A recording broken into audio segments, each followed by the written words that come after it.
और एक बार फिर से आपको हरियाणा के कालका लेकर चलते हैं। राज्यसभा सांसद कार्तिक शर्मा क्या कुछ कह रहे हैं, सुनिए।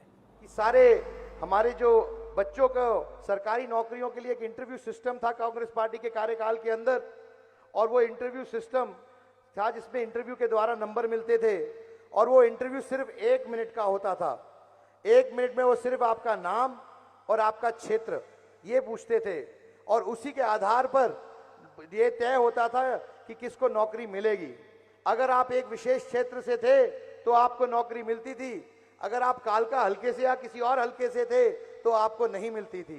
मैं धन्यवाद करना चाहता हूं भारतीय जनता पार्टी का, जिनकी नीति सबका साथ, सबका विकास, सबका विश्वास, सबको साथ लेके चलने की है, और जिन्होंने इस इंटरव्यू सिस्टम की कुरीति को खत्म करने का काम किया ताकि गरीब बच्चों को, उन बच्चों को जो मेरिट पे नौकरी पा सकते हैं, जिनका मेरिट बनता है, उनको मेरिट सिस्टम पे नौकरी देने का काम किया। हमारे बच्चों को नौकरी मिली, रायपुर रानी के बच्चों को नौकरी मिली, कालका मंडल के बच्चों को नौकरी मिलने का काम शुरू किया। मैं बताना चाहता हूं कि इस तरह की झूठ बोलती है कांग्रेस पार्टी, लोगों को बरगलाने का काम करती है, भटकाने का काम करती है। वे लोगों के मुद्दों से जुड़ी हुई बात नहीं करती। जिन मुद्दों से लोगों का सरोकार है, सीधे तौर पे जो मुद्दे आपसे जुड़े हुए हैं, आपकी रोजमर्रा जिंदगी से जुड़े हुए हैं, चाहे वो मुद्दा सड़क का हो, चाहे वो मुद्दा पानी का हो, चाहे वो मुद्दा ये नशे का हो, चाहे वो मुद्दा रोजगार का हो, क्योंकि जो यहाँ के स्थानीय एमएलए हैं, उन्होंने पिछले 31 साल से इस क्षेत्र की राजनीति करने का काम किया है, लेकिन लोगों के लिए कोई विकास का काम नहीं किया है। वो बहाने बनाते हैं, कभी कहते हैं कि मैं हार गया, मेरी पार्टी जीत गई, कभी कहते हैं मैं जीत गया, मेरी पार्टी हार गई, मैं आपके काम कैसे कराऊं। हाल ही में उन्होंने एक इंटरव्यू दिया जहां उन्होंने कहा कि मैं फ्लॉप रहा हूं, फेल रहा हूं, क्योंकि 5 साल में मैं किसी का कोई काम नहीं करा पाया क्योंकि मेरी सरकार नहीं थी। मान लीजिए 5-10 साल बाद कभी गलती से भी वो जीत जाए और उनकी सरकार बन जाए, तो वो ये बहाना बनाएंगे कि भाई मैं भी जीत गया, मेरी सरकार भी आ गई, लेकिन मेरे वाला मुख्यमंत्री नहीं बना, दूसरे वाला बन गया। तो मैं यही आपके बात में बात रखना चाहता हूं कि अगर व्यक्ति की नीयत साफ हो, इच्छा शक्ति हो और दृढ़ निश्चय हो, तो वह लोगों के काम करा सकता है।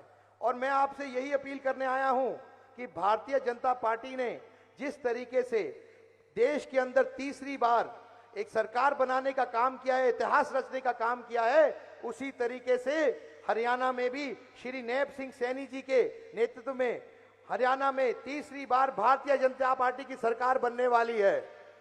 क्योंकि मैं इतिहास का स्टूडेंट हूं, इतिहास की बात करूंगा, और जिन्होंने इतिहास पढ़ा है वो जानते हैं कि जब से हरियाणा का गठन हुआ है तब से लेके आज तक जिसकी केंद्र में सरकार बनती है, उसी पार्टी की सरकार, उसी की सरकार राज्य में भी बनती है।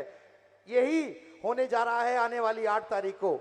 मुझे पूर्ण रूप से विश्वास है कि हरियाणा की जनता ने अपना मन बना लिया है।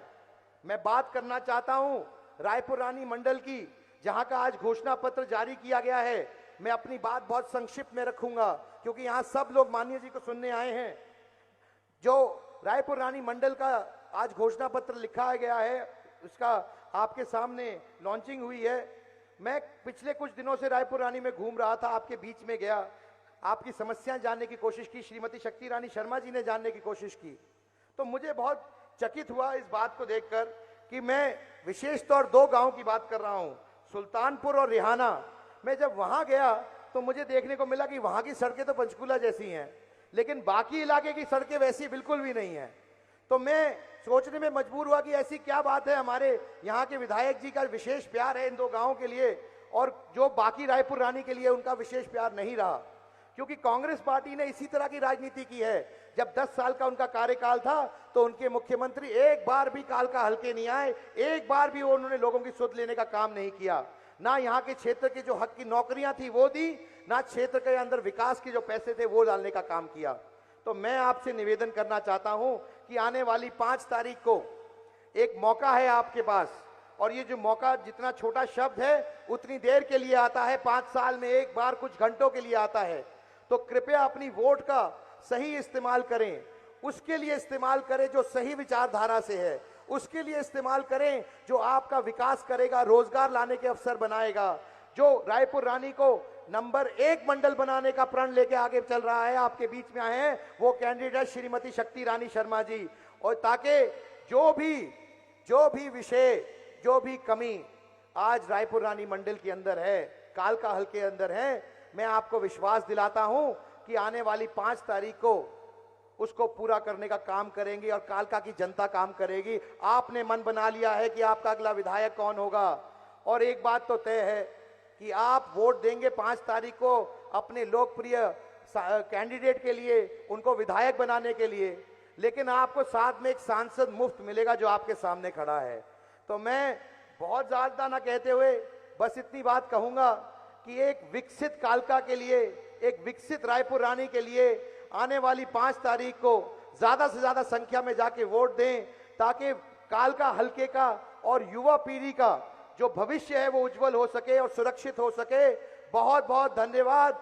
जय हरियाणा, जय भारत, जय युवा शक्ति।